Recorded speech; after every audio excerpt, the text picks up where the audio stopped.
नमस्ते, मैं हूं सुरेश कुमार एकलवे और आप देख रहे हैं बात सच है। यूक्रेन पर रूस की आक्रामक कार्रवाई ने उन छोटे और कमजोर देशों में घबराहट बढ़ा दी है जिनकी सीमाएं ताकतवर देशों के साथ लगती है। अब यह देश उन बड़े देशों के गुट में शामिल हो रहे हैं जो पड़ोसी देशों की आक्रामकता से उनकी सुरक्षा की गारंटी दे सकता है। इसका बड़ा फायदा भारत को मिलता हुआ दिख रहा है। दक्षिण एशिया में चीन की बढ़ती दादागिरी और उसकी विस्तारवादी नीति से तंग देश अब भारत की शरण में अपना भविष्य देख रहे हैं। भारत क्वाड समूह का सदस्य है, जबकि क्वाड को चीन का जवाब देने के लिए अमेरिका, जापान, ऑस्ट्रेलिया ने भारत के साथ मिलकर स्थापित किया है।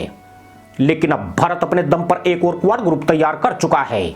इस क्वाड ग्रुप के जरिए चीन को हिंद महासागर में घेरने की तैयारी की जा रही है। कोलंबो सिक्योरिटी कॉन्क्लेव यानी CS नाम का यह समूह चीन की आक्रामकता का जवाब है। आज मालदीव में इसकी बैठक होने जा रही है।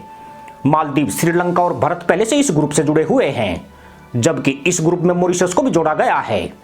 ऐसे में हिंद महासागर में एक और क्वाड ग्रुप बन गया है, जहां मालदीव, श्रीलंका, मॉरिशस और भारत एक साथ आ गए हैं।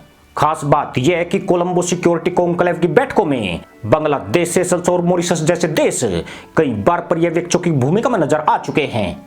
यह पहली बार है जब मॉरिशस को ग्रुप का हिस्सा बनाया गया है।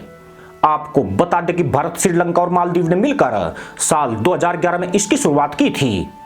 इस कॉन्क्लेव का मकसद हिंद महासागर के तीनों देशों के बीच समुद्री और सुरक्षा मामलों पर घनिष्ठ सहयोग बनाना था। श्रीलंका के मौजूदा राष्ट्रपति गोटबाया राजपक्षे 2011 में जब देश के रक्षा मंत्री थे तो उन्होंने इस कॉन्क्लेव को शुरू करने में बहुत दिलचस्पी दिखाई थी। भारत के लिए मालदीव, मॉरिशस और श्रीलंका जैसे देश जियो स्ट्रेटेजिक के हिसाब से बेहद अहम हैं। पिछले कुछ सालों में हिंद महासागर और इस क्षेत्र के देशों में बढ़ते चीनी असर को देखते हुए भारत के लिए हिंद महासागर की अहमियत बहुत बढ़ गई है। इस साल की शुरुआत में इस तरह की रिपोर्ट्स आई थी कि चीन श्रीलंका के उत्तरी प्रांत में विकास परियोजनाओं पर काम कर रहा है।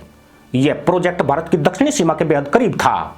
ऐसे में भारत ने श्रीलंका से अपनी चिंता साझा की थी और फिलहाल के लिए इस प्रोजेक्ट को टाल दिया गया है। मॉरिशस के बाद इस ग्रुप में बांग्लादेश और सेशल्स जैसे देश जल्द ही नए सदस्य बन सकते हैं। यानी भारत हिंद महासागर के देशों की उन चिंताओं को समझ रहा है जो यूक्रेन संकट के बाद इन देशों में पनपने लगी है। चीन भी बड़ी चतुराई से बांग्लादेश, नेपाल, श्रीलंका और मालदीव में अपनी पैठ बना रहा है। यह देश भी उसकी मानसिकता से वाकिफ है, लेकिन चीन के कर्जों के दबाव में वे कई बार मजबूर हो जाते हैं। ऐसे में उन्हें भारत ही एकमात्र ऐसा देश नजर आ रहा है जो चीन को अच्छी तरीके से काउंटर कर सकता है।